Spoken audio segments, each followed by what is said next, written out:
Shloka Bhagavad Gita.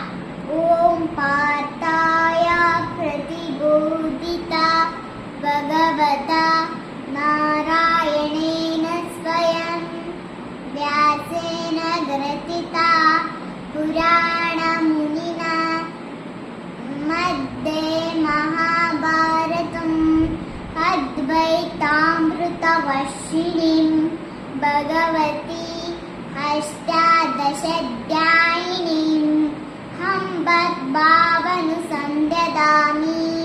भगवद्गीते भवद्देशिनीं।